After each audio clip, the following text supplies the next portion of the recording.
Vítam vás pri 6. kapitole. V tejto kapitole vám ukážem, ako vytvoriť AI, umelú inteligenciu.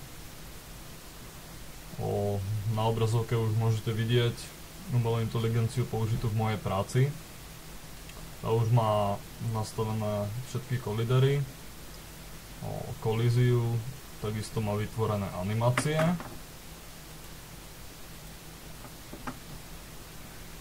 Pre otestovanie si ukážeme, ako urobiť AI na inej scéne. Spustíme testovaciu scénu.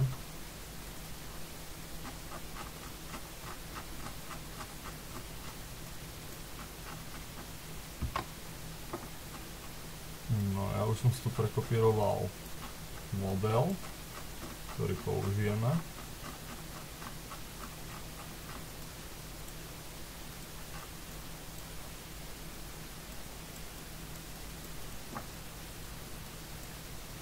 Mi to zamrzlo.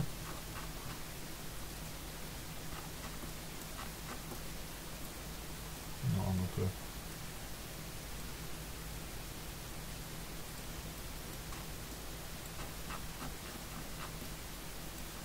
Vidíme hlavnú kameru.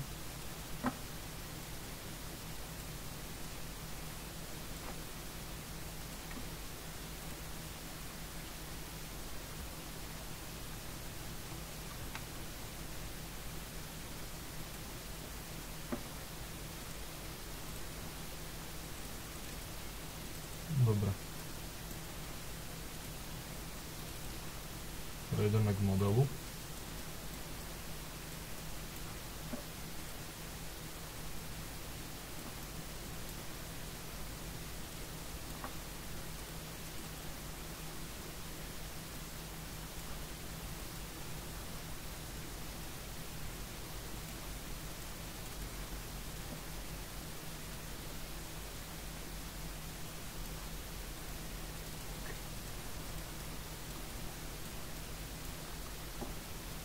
Tento model už má vytvorené vlastne všetky kolidery. Je do neho priradený zvuk. Ten teraz odstránim. No.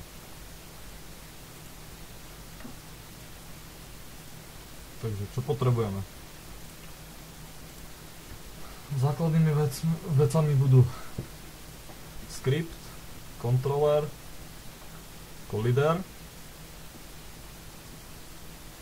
a samozrejme motor, ktorý sa priradzuje s kontrolerom. Takže už vytvorený kontroler sa teda priradí následovné: add component, charakter controller. Upravíme ho do približne nasledujúcej podoby. Ďalej, charakter motor je to skript, ktorý sa automaticky priradzuje k kontroleru, kde môžeme nastaviť rýchlosť pohybu, skoky a podobné veci, gravitáciu. Pre naše potreby to postačí aj v základných nastaveniach. Box collider. Box collider sa neskôr bude využívať na simulovaniu určitých akcií. Potrebujeme ako príklad, aby pri dotyku tohoto boxového kolidera a nášho boxového kolidera vznikla kolízia, ktorá vlastne spustí určitý skript. Tento skript napríklad v mojej práci spraví to, že vyvolá smrť. Samozrejme, takýto kolider musí byť trigger, čiže ak sa dva tieto box kolidery triggere stretnú, tak vznikne kolízia a tá spustí skript. No a ďalej máme skript, ktorý som už v práci vytvoril. A tento skript vlastne zabezpečuje toto. V prvom rade máme zadefinovaný cieľ, ktorým bude transform. Transform si zadefinujeme neskôr tu. Ďalej môžeme vidieť rýchlosť pohybu a rotáciu pohybu, ktoré máme zadefinované.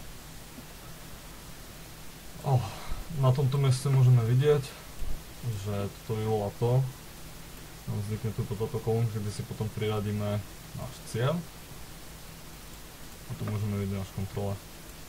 Prebudnenie funkcie môžeme vidieť aj v komentároch. Nasledujúce nám uloží údaje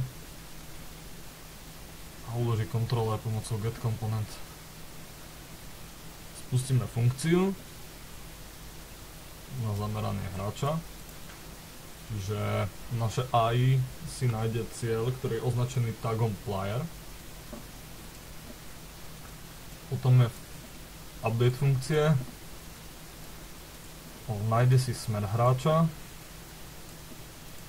pomocou nasledujúceho kódu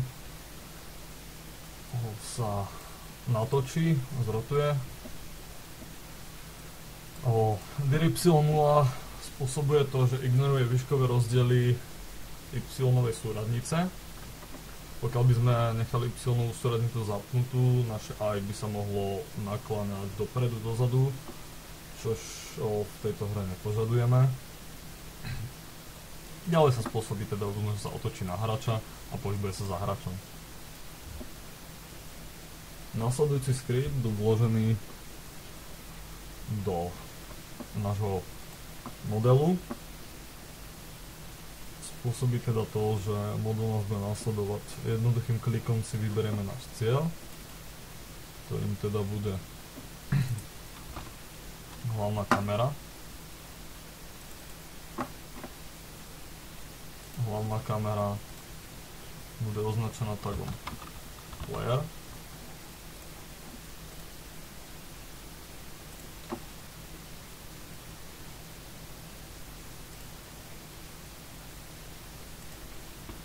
Zadefinujeme tak.